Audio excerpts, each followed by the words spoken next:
다니엘서 6장입니다. 구약성경 다니엘 6장. 오늘 12번째 어떻게 기도해야 하는가라는 제목으로 오늘 또 성경 안에 있는 기도들을 우리가 또 찾아내야 되겠습니다. 다니엘 6장 10절의 말씀입니다. 다니엘 6장 10절 그리고는 19절부터 23절 같이 그렇게 읽겠습니다. 다니엘 6장 10절 같이 읽습니다.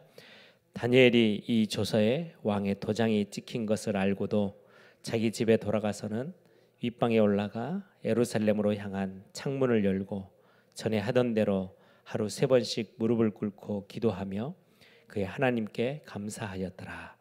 우리 19절부터 23절 같이 읽습니다. 이튿날에 왕이 새벽에 일어나 급히 사자굴로 가서 다니엘이 든 굴에 가까이 이르러서 슬피 소리질러 다니엘에게 묻되 살아계시는 하나님의 종 다니엘아, 내가 항상 섬기는 내 하나님이 사자들에게서 능히 너를 구원하셨느냐 하니라. 다니엘이 왕에게 이르되 왕이여 원하건대 왕은 만수무강 하옵소서. 나의 하나님이 이미 그의 천사를 보내어 사자들의 입을 봉하셨으므로 사자들이 나를 상해하지 못하였사오니 이는 나의 무죄함과 힘이 그 앞에 명백하오니 또 왕이여 나는 왕에게도 해를 끼치지 아니하였나이다 하니라. 왕이 심히 기뻐서 명하여 다니엘을 굴에서 올라오라 하매 그들이 다니엘을 굴에서 올린즉 그의 몸이 조금도 상하지 아니하였으니 이는 그가 자기의 하나님을 믿음이었더라. 아멘. 다니엘은 평생을 기도의 사람으로 살았습니다. 굉장히 어린 나이 10대 어린 나이에 바벨론이라는 강대국의 포로로 잡혀가서 그때부터 평생을 바벨론이라는 나라에서 살게 되죠. 다니엘의 일생을 보면 어린 나이에 끌려갔지만은 우상의 제물을 먹지 않겠다. 왜 이스라엘 자기 본 나라가 자기가 살던 태어났던 나라가 하나님을 버리고 우상 숭배함으로 지금 포로로 완전히 나라가 망하고 포로로 자기까지 잡혀온 그 모습을 보고 우상의 제물을 먹지 않겠다. 그래서 뜻을 정하여 기도했다는 말이죠. 그리고는 중요하게 이제 왕궁에서 생활을 하면서 정치를 배워 나가면서 살다가 또 위기를 만납니다. 느부갓네살 왕이 신전을 만들어 놓고 신상을 만들어 놓고 절하게 했죠. 그때도 또 기도로 넘어서고요. 나중에 느부갓네살 왕이 꿈을 꾸었는데 해석하지 못할 때 다니엘이 기도하면서 그 꿈을 해석해 주고요. 또 그 뒤에 벨사살 왕이 하나님을 또 저버리고 방탕하고 방황할 때 벽에 손가락이 나서 글을 쓰죠. 그 글을 또 해석했던 사람이 다니엘입니다. 오늘 본문은 지금 다리오라는 왕이 나라를 다스리고 있을 때에 신하들이 다니엘을 시기 질투해서 사자굴에 던져버린 사건이죠. 이 속에서도 기도 속에서 하나님의 큰 은혜를 입었던 사람입니다. 우리 6장을 폈는데요. 28절을 보시면 이 다니엘이 다리오 왕의 시대와 바사 사람 고레스 왕의 시대에 형통하였더라라고 돼 있어요. 포로로 잡혀올 때는 느부갓네살 왕 때예요. 포로 기간이 70년이죠. 느부갓네살 왕 때 어린 나이에 잡혀와서 고레스는 다시금 포로에서 귀환되어질 때 포로에서 돌려보낸 왕이 고레스 왕이에요. 고레스 왕 때까지 형통함을 입었던 사람이 다니엘. 그럼 70년을 정치 생활을 했다는 말이에요. 여러분들 알다시피 정치를 왕이 바뀌고 한 나라 바벨론에서가 아니고 오늘 보니까 고레스는 바사 사람이에요. 페르시아 왕이에요. 바벨론을 무너뜨렸던 페르시아 왕의 첫 왕이 고레스인데 고레스 왕 때까지 정권이 완전히 다 국가가 한 나라가 망하고 한 나라가 새로 세워졌는데도 불구하고 정치적인 부분에 하나님이 형통함을 주셨던 어떻게 이렇게 평생 형통함의 은혜를 누릴 수 있었을까요? 거의 10대 때 잡혀와서 포로로 잡혀왔지만 정치 거의 국무총리 그런 높은 자리에 올라가서 왕이 여러 번 바뀌는데도 불구하고 거의 70년 넘게 정치적으로 하나님의 은혜를 입어서 형통한 자로 살았다라고 성경은 증거하고 있어요. 이렇게 평생 살게 됐던 비밀이 다니엘은 기도의 사람이었는데 오늘 다니엘을 통해서 기도의 몇 가지를 좀 같이 함께 나누려고 합니다. 첫 번째입니다. 오늘 10절을 같이 함께 읽었는데요. 다니엘이 이 조서에 왕의 도장이 찍힌 것을 알고도 이 조서는 지금 시기질투했던 신하들이 왕 말고는 다른 이에게 엎드리지 못하도록 이렇게 만들었던 조서죠. 그럼에도 불구하고 자기 집에 돌아가서 윗방에 올라가 예루살렘으로 향한 창문을 열고 전에 하던 대로 하루 3번씩 무릎을 꿇고 기도하며 그 하나님께 감사하였더라. 전에 하던 대로 하루에 3번씩 무릎을 꿇고 기도하며 전에 하던 대로라는 말은 기도가 습관이 되어져 있는 사람이 다니엘입니다. 어느 정도로 하냐니까요. 그냥 단순히 신약 성경의 바리새인들 중에 시장통에 나가서 시장의 큰 길 앞에 서서 손을 두 손을 높이 들고 기도하던 그런 과시용 기도가 아니고 매일매일 하나님 앞에 놓치지 않고 기도하던 기도가 완전히 영적인 습관이 되어져 있던 다니엘. 그래서 다른 신하들도 다니엘을 어떻게 죽이지? 근데 그 습관을 아는 거예요.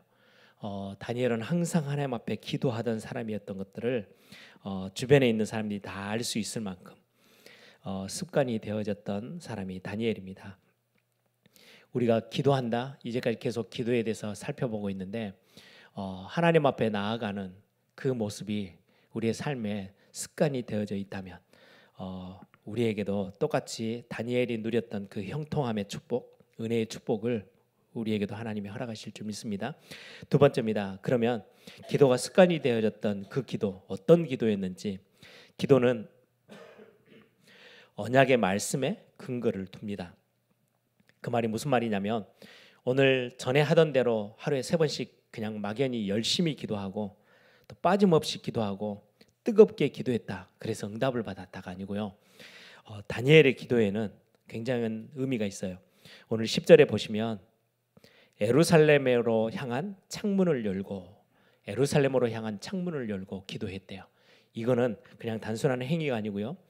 열왕기상 8장 48절에서 50절에 보시면 솔로몬이 성전을 완성해 놓고 하나님 앞에 기도하며 하나님 앞에 언약을 맺었던 그 부분입니다. 열왕기상 8장 48절에서 50절 보시면 제가 읽어드릴게요.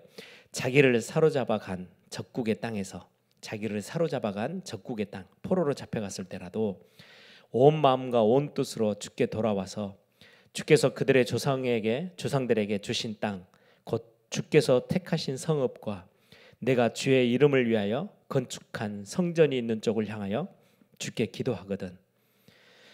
주의 이름이 있는 성전이 있는 쪽을 향해서 기도하거든 주는 계신 곳 하늘에서 그들의 기도와 간구를 들으시고 그들의 일을 돌아보시며 주께 범죄한 백성을 용서하시며 주께 범한 그 모든 허물을 사하시고 그들을 사로잡아 간 자 앞에서 그들로 불쌍히 여김을 얻게 하사 그 사람들로 그들을 불쌍히 여기게 하옵소서. 솔로몬이 했던 그 기도를 기억하고 있는 거예요. 내가 포로로 잡혀서 직접 성전에 올라가 기도하고 예배할 수 없지만 성전을 향하여서 주의 이름이 담겨져 있는 언약이 있는 그 성전을 향해서 내가 기도할 때 하나님은 나를 사로잡힌 자들 앞에서 불쌍히 여기시고 긍휼히 여기시게 하시는 형통케 하시는 하나님임을 알고 또 백성들의 모든 죄를 사하심을 믿고 그 기도를 지금 다니엘은 매일매일 하루에 3번씩 했던 거예요. 기도는 언약의 말씀에 근거를 둬요. 우리의 열심의 근거가 있는 게 아니고 기도를 열심히 했더니 응답이 오는 게 아니고 우리가 매주일 말씀을 듣죠. 우리에게 응답의 언약을 하나님의 말씀으로 허락하시는 거예요. 그 말씀을 기억하면서 여러분들이 그 말씀을 근거로 해서 우리는 기도해요. 그걸 보고 언약 기도라고도 합니다. 언약의 말씀을 붙잡고 기도하는 거예요. 우리의 기도에 힘이 있는 것은 하나님의 언약을 근거로 두고 하나님이 약속하신 거잖아요. 오직 성령이 너희에게 임하시면 너희가 권능받고 예루살렘부터 땅끝까지 이르러 증인되리라 약속하셔서요. 그 약속을 붙잡고 우리가 기도하는 겁니다. 기도에는 언약의 말씀의 근거를 두고 기도할 때 우리에게는 엄청난 응답으로 바뀌옵니다. 마지막 세 번째는 기도는 하나님의 영광을 드러냅니다. 내게 응답이 주어지는 것을 넘어서서 하나님의 영광을 드러내는 게 기도입니다. 오늘 본문에도 보시면 우상의 제물을 거부했을 때도 하나님의 은혜를 베푸셔서 고기를 먹었던 다른 수많은 사람들보다 훨씬 더 뛰어나게 하셨고요. 오늘 수많은 왕들 앞에서도 하나님의 영광을, 하나님의 이름을 드러내는 응답이 있었고, 오늘 또 19절부터 23절 읽었는데 20절 보세요. 다니엘이 했던 그 기도의 삶을 통해서 다리오라는 왕이 다니엘을 어떻게 이해하고 있냐니까요. 다니엘이 든 굴에 가까이 이르러서 슬피 소리질러 다니엘에게 묻되, 왕이 하는 이야기입니다. 살아계신 하나님의 종 다니엘아, 살아계신 하나님의 종 다니엘아, 내가 항상 섬기는 내 하나님이 사자들에게서 능히 너를 구원하셨느냐 라고 말하죠. 23절에도 왕이 심히 기뻐 명하여 다니엘을 굴에서 올라오라 하며 그들이 다니엘을 굴에서 올린즉 그의 몸이 조금도 상하지 아니하였으니 그가 자기의 하나님을 믿음이었더라. 하나님을 믿고 바라고 기도했던 그 삶에 왕들까지도 보고 알고 하나님을 높일 수밖에 없었던 응답이 드러나죠. 기도는 하나님의 영광을 드러내요. 여러분들이 기도할 때 현장에서 단순히 우리가 응답받고 지금 어려웠던 환경이 바뀌고 문이 열려서 좋은 하나님의 좋은 것으로 채우시는구나 라고 멈추지 않고요. 하나님의 살아계심이, 하나님의 영광이 드러나는 부분입니다. 특히 우리 현장에서 우리가 어떻게 하면 전도자의 삶을 살지?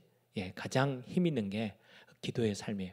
기도할 때 하나님은 스스로 저와 여러분을 통해서 기도하는 자들의 삶을 통해서 하나님의 영광을 드러내세요. 하나님의 살아계심을 나타내세요. 그래서 수많은 주변에 있는 왕들까지 보고 알 수 있도록, 진짜 너가 믿는 하나님 살아계시는구나. 정말 하나님으로 인하여서 기뻐하고 그래서 복음의 빛이 전달되어지는 그런 응답이 저와 여러분에게 또 오늘 하루 종일 있기를 소망합니다. 기도가 습관이 되어지는 것, 그냥 단순한 습관이 아니고 언약의 말씀에 근거를 두고 기도할 때 하나님 우리를 형통케 하실 뿐만 아니라 하나님의 영광을 우리 앞에 드러내고 세상 앞에 드러내는, 현장 앞에 드러내는 응답이 우리에게 있을 줄 믿습니다. 오늘 또 매일 성경으로 이렇게 묵상하시는 분들, 빌립보서 3장 12절에서 21절인데요. 빌립보 교회가 자꾸 나누어지고 싸우고 갈등이 있을 때에 밖에서는 공격이 오고 핍박이 오고, 그때 바울이 계속해서 말씀했던 것은 너희들이 하나 되어져야 돼. 어떤 마음으로? 그리스도께서 우리를 위해서 모든 것 다 비천함까지 내려놓고 우리 자기를 부인하고 우리를 찾아오신 것처럼 그리스도 예수의 마음을 배워서 하나 되어져라. 그리고 교회를 지켜라 라고 말씀하고 있어요. 그러면서 단순히 우리가 구원받은 것으로 끝난 게 아니고 우리가 가야 될 길이 아직 끝나지 않았어. 신앙생활 가운데 푯대를 나는 그리스도 예수 안에서 푯대를 향하여서 하나님이 원하시는 것들을 붙잡고 가기를 원한다라는 고백을 합니다. 오늘 또 우리가 하나님이 원하시는 것들을 붙잡고 그냥 구원받아서 나는 천국 갈 수 있고 하나님의 자녀야 라고 끝내지 않고, 우리가 아직 가야 될 길이 멀죠. 하나님이 원하시는 것들을 묻고 또 묻고 그 길을 향하여서 푯대를 향하여서 오늘 또 인도받는 귀한 날이 되기를 소망합니다. 이 시간에 한번 다 같이 한번 기도하겠습니다. 하나님, 오늘 또 우리가 기도를 기도의 자리에 나왔는데 언약의 말씀을 근거하고 말씀을 붙잡고 우리의 기도 속에서 이제는 영적인 뿌리가 내려져서 기도가 우리의 습관화 되어지는 큰 응답을 가지고 하나님 앞에 형통케 되어지는 응답을 누리고, 또 우리가 응답 누림으로 인해서 하나님의 살아계심과 하나님이 우리 가운데 모든 세상 사람들 앞에 영광을 받으시는 그런 응답의 축복을 누리도록 하나님, 우리 이 기도를 쉬지 않고 하나님 계속해서 기도의 축복을 누리며 기도의 자리에서 머물 수 있는 귀한 믿음의 우리 에일교회 모든 성도들 되게 해달라고 이 시간에 우리 기도의 비밀들을 붙잡고 이 시간에 다시 다 같이 한번 통성으로 함께 기도하겠습니다.